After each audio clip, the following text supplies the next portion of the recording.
Selamat bertemu kembali. Pada pertemuan kali ini Pak Guru akan menyampaikan tentang materi pengukuran, yaitu tentang besaran dan satuan.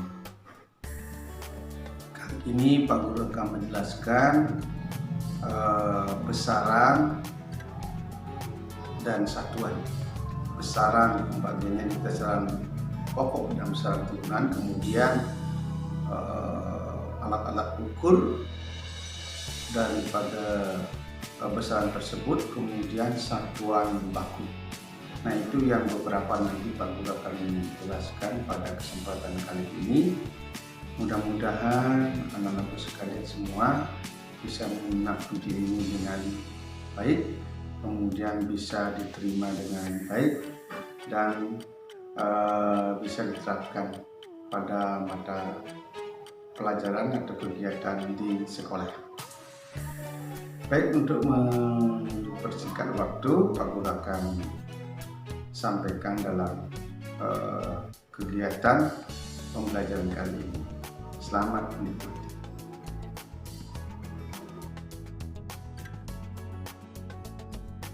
Kali ini kita sampaikan tentang besaran. Besaran kita bagi menjadi dua, yaitu besaran pokok dan besaran turunan. Apa itu besaran pokok? Mari kita lihat sebagaimana yang disampaikan tadi, bahwa besaran pokok itu adalah besaran yang satuannya ditetapkan terlebih dahulu dan tidak diturunkan dari besaran lain. Selanjutnya, apa saja yang termasuk besaran pokok? Mari kita lihat bersama-sama. Ada 7 besaran pokok, yaitu panjang yang satuannya meter, singkat M. Kemudian massa, satuannya kilogram, disingkat kg atau kilogram. Kemudian besaran waktu, itu satuannya skon atau S. Kemudian besar suhu, satuannya Kelvin atau K. Kemudian besaran jumlah zat, itu satuannya mol. Besaran kuat arus listrik, satuannya ampere. Dan intensitas cahaya, satuannya kandela. Dari 7 besaran pokok ini, atau boleh dibilang menjadi dasar daripada besaran yang lain. Berikutnya, besaran turunan. Besaran turunan itu adalah besaran yang satuannya diturunkan dari besaran pokok. Jadi besaran turunan itu berasal dari besaran pokok. Besaran turunan mempunyai ciri khusus, antara lain diperoleh dari pengukuran langsung dan tidak langsung, mempunyai satuan lebih dari satu, dan diturunkan dari besaran pokok. Kemudian contoh-contoh besaran turunan seperti luas, volume, massa jenis, kecepatan, percepatan, gaya, usaha, daya, tekanan, momentum, dan lain-lain. Banyak sekali contoh-contoh besaran turunan yang lain. Kita lihat luas, itu penjabarannya itu merupakan panjang kali lebar, di mana panjang itu adalah merupakan besaran pokok dan lebar juga merupakan besaran pokok. Satuan dalam MKS itu meter persegi. Jadi luas adalah turunan dari besaran pokok. Demikian pula massa jenis, itu turunan dari besaran pokok panjang, massa, dan volume. Satuannya kilogram per meter kubik. Jadi kalau kita lihat itu bahwa massa jenis turunan dari besaran pokok. Kemudian gaya. Kalau kita lihat gaya itu turunan dari massa, kemudian panjang dan waktu. Berikutnya, satuan. Satuan adalah sebagai pembanding dalam suatu pengukuran besaran. Setiap besaran memiliki satuan masing-masing. Tidak mungkin dalam dua besaran yang berbeda memiliki satuan yang sama. Seperti yang kita tampilkan pada tabel, itu misalnya kita lihat misalnya tekanan, ada daya dan gaya.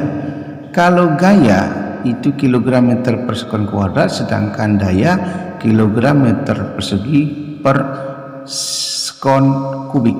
Nah, itu berbeda satuannya, besarannya juga berbeda. Ini gaya itu turunan dari massa dan panjang, daya turunan dari waktu. Kalau kita lihat satuan tersebut, itu adalah satuan baku dan satuan non baku.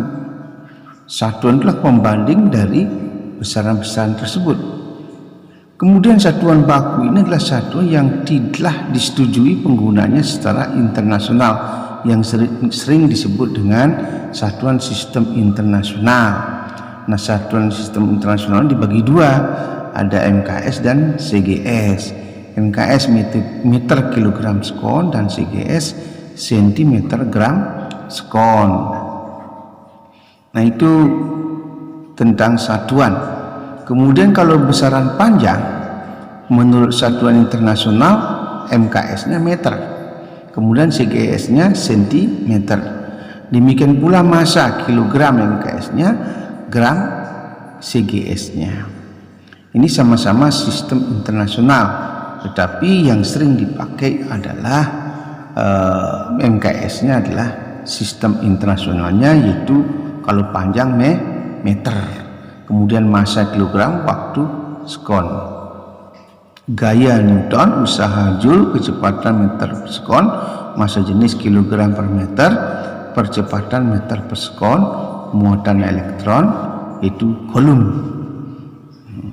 Itu perbandingan dari sistem MKS dan CGS tentang besaran pokok, besaran-besaran yang ada pada besaran fisika.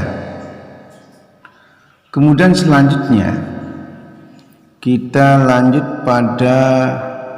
masih pada satuan baku tadi, di mana satuan baku itu seperti dikatakan di depan bahwa satu yang sudah diterapkan secara internasional. Kalau kita lihat satuan non baku seperti depa, hasta, kaki, lengan, tumbak, badan, dan langkah, itu bukan baku tapi non baku. Kenapa disebut non baku? Karena setiap orang berbeda-beda pengukurannya. Kalau misalnya depa kena kecil dengan depa orang dewasa, tidak mungkin sama. Oleh karena itu dia tidak baku. Juga ukuran hasta, ukuran jengkal juga demikian. Jadi tidak baku tersebut karena tidak bisa disamakan satu dengan yang lain. Kalau anak kecil mengukur dengan dewasa tidak bisa kita samakan. Tapi kalau secara baku, dimanapun, di negara manapun kita mengukur, maka nilainya akan sama. Demikian tentang satuan baku dan satuan non baku. Berikutnya alat ukur panjang seperti meteran, meteran kalos, penggaris, mikrometer, skrup, dan jangka sorong itu adalah salah satu, ada beberapa alat ukur panjang, ya, alat ukur panjang. Jadi alat ukur panjang dari besaran pokok ini bisa kita sesuaikan berdasarkan bentuknya atau tempatnya. Kemudian kalau alat ukur waktu seperti arloji, jam pasir, stopwatch analog, stopwatch digital, jam matahari, itu adalah alat ukur waktu dari besaran pokok waktu. Tadi ada besaran pokok panjang, alat ukurnya seperti tadi sudah dijelaskan tentang itu. Maka kalau kita alat ukur massa juga berbeda, neraca gantung, neraca analog, neraca digital, neraca sama lengan, itu adalah alat ukur daripada massa. Kita sudah menjelaskan tentang alat ukur panjang, waktu, dan massa. Berikutnya bagaimana kita menggunakan alat ukur panjang seperti jangka sorong. Jangka sorong ini terdiri dari rahang tetap atas, kemudian rahang sorong atas. Di bawahnya itu ada rahang tetap bawah. Berikutnya ada rahang sorong bawah. Pada mur di sana itu ada tombol pengunci. Ketika kita mengukur, dikunci supaya tidak bergeser. Berikutnya pada bagian belakang itu ada skala utama. Itu bagian-bagian dari jangka sorong. Kemudian untuk yang bagian ini itu adalah skala noniusnya. Yang terakhir itu pada bagian ekornya itu tangkai ukur kedalaman. Jadi kalau kita mengukur kedalaman sebuah tabung, kita bisa menggunakan tangkai ukur kedalaman. Berikutnya bagian-bagian mikrometer. Ada poros tetap pada bagian sini. Kemudian ada poros geser, nanti bisa digeser sesuai dengan benda yang kita ukur. Kemudian di sini yang kita putar-putar, ya, ada frame atau bingkai, tempat di mana barang yang kita ukur. Nah, bagian di sana ada selubung dalam dan selubung luar. Di sini juga ada skala utamanya. Nah, yang diputar nanti skala noniusnya. Itu supaya kalian tahu bagian-bagian dari micrometer screw merupakan alat ukur panjang besaran pokok itu. Ya. Pada di sini ada roda bergerigi yang fungsinya menahan alat benda atau yang kita ukur, ya, supaya